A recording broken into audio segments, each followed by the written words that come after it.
El tren salió del trepidante corredor de rocas bermejas, penetró en las plantaciones de banano, simétricas e interminables, y el aire se hizo húmedo, y no se volvió a sentir la brisa del mar. Una humareda sofocante entró por la ventanilla del vagón. En el estrecho camino paralelo a la vía férrea había carretas de bueyes cargadas de racimos verdes. Al otro lado del camino, en intempestivos espacios sin sembrar, había oficinas con ventiladores eléctricos, campamentos de ladrillos rojos y residencias con sillas, y mesitas blancas en las terrazas entre palmeras y rosales polvorientos. Eran las 11 de la mañana y aún no había empezado el calor. Es mejor que subas el vidrio, dijo la mujer. El pelo se te va a llenar de carbón. La niña trató de hacerlo pero la persiana estaba bloqueada por óxido. Eran los únicos pasajeros en el escueto vagón de tercera clase. Como el humo de la locomotora siguió entrando por la ventanilla, la niña abandonó el puesto y puso en su lugar los únicos objetos que llevaban, una bolsa de material plástico con cosas de comer, y un ramo de flores envuelto en papel de periódicos. Se sentó en el asiento opuesto, alejada de la ventanilla, de frente a su madre. Ambas guardaban un luto riguroso y pobre. La niña tenía 12 años y era la primera vez que viajaba. La mujer parecía demasiado vieja para ser su madre, a causa de las venas azules en los párpados y del cuerpo pequeño, blando y sin formas, en un traje cortado como una sotana. Viajaba con la columna vertebral firmemente apoyada contra el espaldar del asiento, sosteniendo en el regazo con ambas manos una cartera de charol desconchado. Tenía la serenidad escrupulosa de la gente acostumbrada a la pobreza. A las 12 había empezado el calor. El tren se detuvo 10 minutos en una estación sin pueblo para abastecerse de agua. Afuera, en el misterioso silencio de las plantaciones, la sombra tenía un aspecto limpio. Pero el aire estancado dentro del vagón olía a cuero sin curtir. El tren no volvió a acelerar. Se detuvo en 2 pueblos iguales, con casas de madera pintadas de colores vivos. La mujer inclinó la cabeza y se hundió en el sopor. La niña se quitó los zapatos. Después fue a los servicios sanitarios a poner en agua el ramo de flores muertas. Cuando volvió al asiento la madre la esperaba para comer. Le dio un pedazo de queso, medio bollo de maíz y una galleta dulce, y sacó para ella de la bolsa de material plástico una ración igual. Mientras comían, el tren atravesó muy despacio un puente de hierro, y pasó de largo por un pueblo igual a los anteriores, solo que en este había una multitud en la plaza. Una banda de músicos tocaba una pieza alegre bajo el sol aplastante.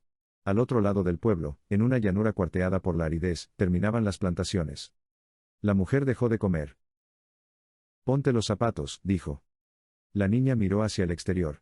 No vio nada más que la llanura desierta por donde el tren empezaba a correr de nuevo, pero metió en la bolsa el último pedazo de galleta y se puso rápidamente los zapatos. La mujer le dio la peineta. «Peínate», dijo. El tren empezó a pitar mientras la niña se peinaba. La mujer se secó el sudor del cuello, y se limpió la grasa de la cara con los dedos. Cuando la niña acabó de peinarse el tren pasó frente a las primeras casas de un pueblo más grande pero más triste que los anteriores. «Si tienes ganas de hacer algo, hazlo ahora», dijo la mujer. «Después, aunque te estés muriendo de sed, no tomes agua en ninguna parte. Sobre todo, no vayas a llorar».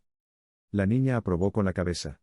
Por la ventanilla entraba un viento ardiente y seco, mezclado con el pito de la locomotora y el estrépito de los viejos vagones.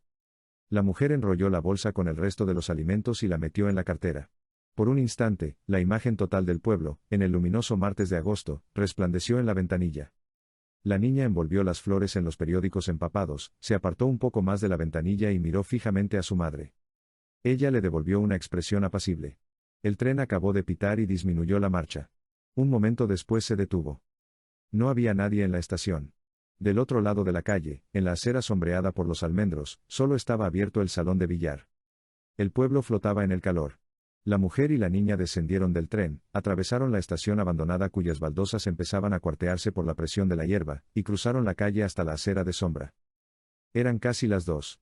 A esa hora, agobiado por el sopor, el pueblo hacía la siesta. Los almacenes, las oficinas públicas, la escuela municipal, se cerraban desde las 11 y no volvían a abrirse hasta un poco antes de las 4, cuando pasaba el tren de regreso. Solo permanecían abiertos el hotel frente a la estación, su cantina y su salón de billar, y la oficina del telégrafo a un lado de la plaza. Las casas, en su mayoría construidas sobre el modelo de la compañía bananera, tenían las puertas cerradas por dentro y las persianas bajas. En algunas hacía tanto calor que sus habitantes almorzaban en el patio. Otros recostaban un asiento a la sombra de los almendros y hacían la siesta en plena calle. Buscando siempre la protección de los almendros, la mujer y la niña penetraron en el pueblo sin perturbar la siesta. Fueron directamente a la casa cural. La mujer raspó con la uña la red metálica de la puerta, esperó un instante y volvió a llamar. En el interior zumbaba un ventilador eléctrico. No se oyeron los pasos. Se oyó apenas el leve crujido de una puerta, y enseguida una voz cautelosa muy cerca de la red metálica. ¿Quién es? La mujer trató de ver a través de la red metálica. Necesito al padre, dijo. Ahora está durmiendo. Es urgente, insistió la mujer. Su voz tenía una tenacidad reposada. La puerta se entreabrió sin ruido y apareció una mujer madura y regordeta, de cutis muy pálido y cabellos color de hierro. Los ojos parecían demasiado pequeños detrás de los gruesos cristales de los lentes. Sigan, dijo, y acabó de abrir la puerta. Entraron en una sala impregnada de un viejo olor de flores. La mujer de la casa las condujo hasta un escaño de madera, y les hizo señas de que se sentaran. La niña lo hizo, pero su madre permaneció de pie, absorta, con la cartera apretada en las dos manos. No se percibía ningún ruido detrás del ventilador eléctrico. La mujer de la casa apareció en la puerta del fondo. Dice que vuelvan después de las 3, dijo en voz muy baja. Se acostó hace 5 minutos. El tren se va a las 3:30, dijo la mujer. Fue una réplica breve y segura, pero la voz seguía siendo apacible, con muchos matices. La mujer de la casa sonrió por primera vez. Bueno, dijo. Cuando la puerta del fondo volvió a cerrarse, la mujer se sentó junto a su hija. La angosta sala de espera era pobre, ordenada y limpia. Al otro lado de una baranda de madera que dividía la habitación, había una mesa de trabajo, sencilla, con un tapete de hule, y encima de la mesa una máquina de escribir primitiva junto a un vaso con flores. Detrás estaban los archivos parroquiales. Se notaba que era un despacho arreglado por una mujer soltera. La puerta del fondo se abrió, y esta vez apareció el sacerdote limpiando los lentes con un pañuelo. Solo cuando se los puso pareció evidente que era hermano de la mujer que había abierto la puerta. ¿Qué se le ofrece?, preguntó. Las llaves del cementerio, dijo la mujer. La niña estaba sentada con las flores en el regazo y los pies cruzados bajo el escaño. El sacerdote la miró, después miró a la mujer y después, a través de la red metálica de la ventana, el cielo brillante y sin nubes. Con este calor, dijo. Han podido esperar a que bajara el sol. La mujer movió la cabeza en silencio. El sacerdote pasó del otro lado de la baranda, extrajo del armario un cuaderno forrado de hule, un plumero de palo y un tintero, y se sentó a la mesa. El pelo que le faltaba en la cabeza le sobraba en las manos. ¿Qué tumba van a visitar?, preguntó. La de Carlos Centeno, dijo la mujer. ¿Quién? Carlos Centeno, repitió la mujer. El padre siguió sin entender. Es el ladrón que mataron aquí la semana pasada, dijo la mujer en el mismo tono. Yo soy su madre. El sacerdote la escrutó. Ella lo miró fijamente, con un dominio reposado, y el padre se ruborizó. Bajó la cabeza para escribir. A medida que llenaba la hoja pedía a la mujer los datos de su identidad, y ella respondía sin vacilación, con detalles precisos, como si estuviera leyendo. El padre empezó a sudar. La niña se desabotonó la trabilla del zapato izquierdo, se descalzó el talón y lo apoyó en el contrafuerte. Hizo lo mismo con el derecho. Todo había empezado el lunes de la semana anterior, a las 3 de la madrugada y a pocas cuadras de allí.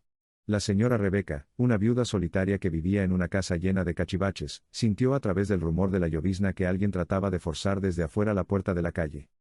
Se levantó, buscó a tientas en el ropero un revólver arcaico que nadie había disparado desde los tiempos del coronel Aureliano Buendía, y fue a la sala sin encender las luces. Orientándose no tanto por el ruido de la cerradura como por un terror desarrollado en ella por 28 años de soledad, localizó en la imaginación no solo el sitio donde estaba la puerta sino la altura exacta de la cerradura. Agarró el arma con las dos manos, cerró los ojos y apretó el gatillo. Era la primera vez en su vida que disparaba un revólver. Inmediatamente después de la detonación no sintió nada más que el murmullo de la llovizna en el techo de zinc. Después percibió un golpecito metálico en el andén de cemento y una voz muy baja, apacible, pero terriblemente fatigada. ¡Ay, mi madre! El hombre que amaneció muerto frente a la casa, con la nariz despedazada, vestía una franela a rayas de colores, un pantalón ordinario con una soga en lugar de cinturón, y estaba descalzo. Nadie lo conocía en el pueblo. De manera que se llamaba Carlos Centeno, murmuró el padre cuando acabó de escribir. Centeno Ayala, dijo la mujer. Era el único varón. El sacerdote volvió al armario. Colgadas de un clavo en el interior de la puerta había 2 llaves grandes y oxidadas, como la niña imaginaba y como imaginaba la madre cuando era niña, y como debió imaginar el propio sacerdote alguna vez que eran las llaves de San Pedro. Las descolgó, las puso en el cuaderno abierto sobre la baranda, y mostró con el índice un lugar en la página escrita, mirando a la mujer. Firme aquí. La mujer garabateó su nombre, sosteniendo la cartera bajo la axila. La niña recogió las flores, se dirigió a la baranda arrastrando los zapatos y observó atentamente a su madre. El párroco suspiró. ¿Nunca trató de hacerlo entrar por el buen camino? La mujer contestó cuando acabó de firmar. Era un hombre muy bueno. El sacerdote miró alternativamente a la mujer y a la niña y comprobó con una especie de piadoso estupor que no estaban a punto de llorar. La mujer continuó inalterable. Yo le decía que nunca robara nada que le hiciera falta a alguien para comer, y él me hacía caso. En cambio, antes, cuando boxeaba, pasaba hasta 3 días en la cama postrado por los golpes. Se tuvo que sacar todos los dientes, intervino la niña. Así es, confirmó la mujer. Cada bocado que me comía en ese tiempo me sabía a los porrazos que le daban a mi hijo los sábados a la noche. La voluntad de Dios es inescrutable, dijo el padre. Pero lo dijo sin mucha convicción, en parte porque la experiencia lo había vuelto un poco escéptico, y en parte por el calor. Les recomendó que se protegieran la cabeza para evitar la insolación. Les indicó bostezando y ya casi completamente dormido, cómo debían hacer para encontrar la tumba de Carlos Centeno. Al regreso no tenían que tocar. Debían meter la llave por debajo de la puerta, y poner allí mismo, si tenían, una limosna para la iglesia. La mujer escuchó las explicaciones con atención, pero dio las gracias sin sonreír. Desde antes de abrir la puerta de la calle el padre se dio cuenta de que había alguien mirando hacia adentro, las narices aplastadas contra la red metálica. Era un grupo de niños. Cuando la puerta se abrió por completo los niños se dispersaron. A esa hora, de ordinario, no había nadie en la calle. Ahora no solo estaban los niños. Había grupos bajo los almendros. El padre examinó la calle distorsionada por la reverberación, y entonces comprendió. Suavemente volvió a cerrar la puerta. Esperen un minuto, dijo, sin mirar a la mujer. Su hermana apareció en la puerta del fondo, con una chaqueta negra sobre la camisa de dormir y el cabello suelto en los hombros. Miró al padre en silencio. ¿Qué fue?, preguntó él. La gente se ha dado cuenta. Es mejor que salgan por la puerta del patio, dijo el padre. Es lo mismo, dijo su hermana. Todo el mundo está en las ventanas. La mujer parecía no haber comprendido hasta entonces. Trató de ver la calle a través de la red metálica. Luego le quitó el ramo de flores a la niña y empezó a moverse hacia la puerta. La niña la siguió. Esperen a que baje el sol, dijo el padre. Se van a derretir, dijo su hermana, inmóvil en el fondo de la sala. Espérense y les presto una sombrilla. Gracias, replicó la mujer. Así vamos bien. Tomó a la niña de la mano y salió a la calle.